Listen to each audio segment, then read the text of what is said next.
I was wondering, maybe, Michael, you can say something regarding the specifica in the Sinai region, and while we also have human trafficking there, but the first question would be also, how did you get to the story? Like, how did you hear about it, and what were the next steps? Yeah, as I said, I heard it when I was in East Africa. And I heard it twice, and the last time I heard it I was in Somalia, and I met, in Mogadishu, I met a family whose family member was, you know, like kept in a torture camp in Sinai, and that was my first like close contact to the story. You know, there was kind of stories of things happening. You know, it was pretty abstract and vague. But then when I met this family in Mogadishu, then the first time I really realized that you know, that there was something huge going on apparently, and I started to do research, and then the more I kind of dipped into it, the bigger it became. You know, and then about 2.5 years ago, I went to Sinai the first time, like on my own account and on my own risk, also with no magazine in my bag, because I mean the Sinai is an area that you just don't go there and ask stupid questions. You know, you have to. It's a tribal land. It's comparable to other tribal lands like. It's pretty comparable with Afghanistan and with the tribal areas in Pakistan, and so you have to have access to people, and if you want to get some decent information, and if you want to know what's going on, no matter what you're looking for, you need good contacts. So that was the thing I was developing, and then for some time, and then I went also. Started to do research in Cairo, and in Cairo at that time the situation was strange, because there was nobody ever, like, you know, nobody was responsible, nobody took care of the issue. Most of the migrants that had been held hostage and then released were still able to cross the border to Israel afterwards. So now that nobody wants or can go to Israel anymore, all the victims are transferred to Cairo. So you have a huge congregation of victims of torture camps in Cairo at the moment.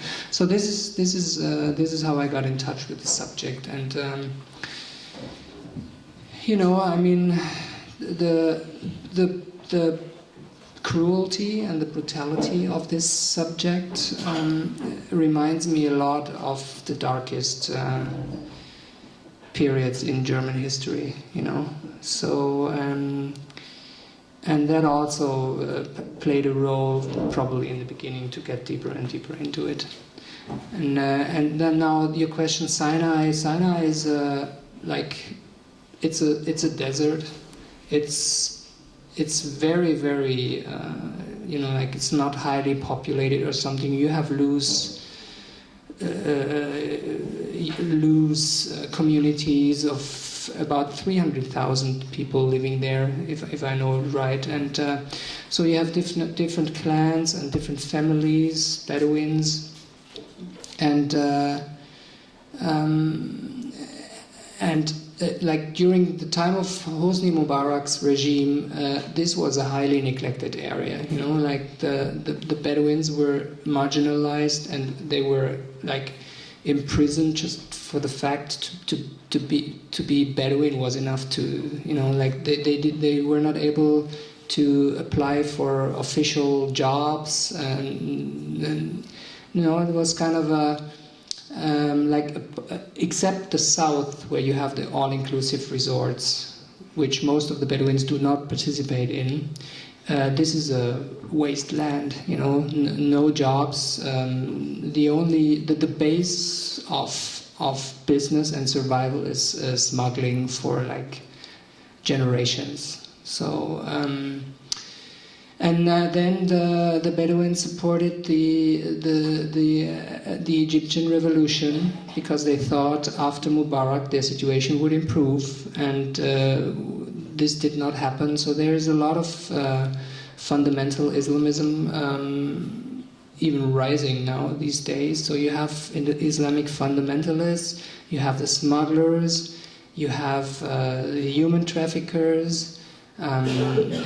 Smuggling means weapons smuggling from Libya to Gaza, and you have drug smuggling, and you have like all kind of weird businesses going on in this area, and the Egyptians' state power there is very, very low. So it's a Wild West area. And I think that's also why this is possible there to this degree, because the police is scared to leave the major city, which is Al Arish. There's this policeman. He says, "Not for $1 million I would go to the tribal lands." They kill us like rabbits there. This is what he says. So there's no police, and in the main area of Al Arish, the military is there to protect the police, while the police is doing traffic controls at the checkpoints. There's a lot of guns around, and it's a war zone, I would say. You don't see that it's a war zone, but you immediately feel that it's very tense. And now, just recently, like in the last couple of months, there was a lot of raids by Egyptian military searching for Islamists, and there was bombings going on from airplanes. So it's a highly volatile area, geostrategically located. It's very important. It's on the border with Israel. It's on the other side of the Suez Canal Bridge. You can see Saudi Arabia from the eastern side. It is a very, very volatile area, and just the last sentence, I think the Israeli-Egyptian peace agreement, which is the core of what is left of stability in the Middle East, is threatened by the situation in Sinai too, because the situation of Sinai is that after Israel had to give back, or was willing to give, or however, back Sinai to Egypt in the 1970s with the Camp David peace agreement. One of the conditions was that Egyptian military is not allowed in most of the areas. So, Sinai Peninsula is Egyptian territory, but due to the peace agreement with Israel, the military is very limited in this area. That also kind of supports the lawlessness in this area.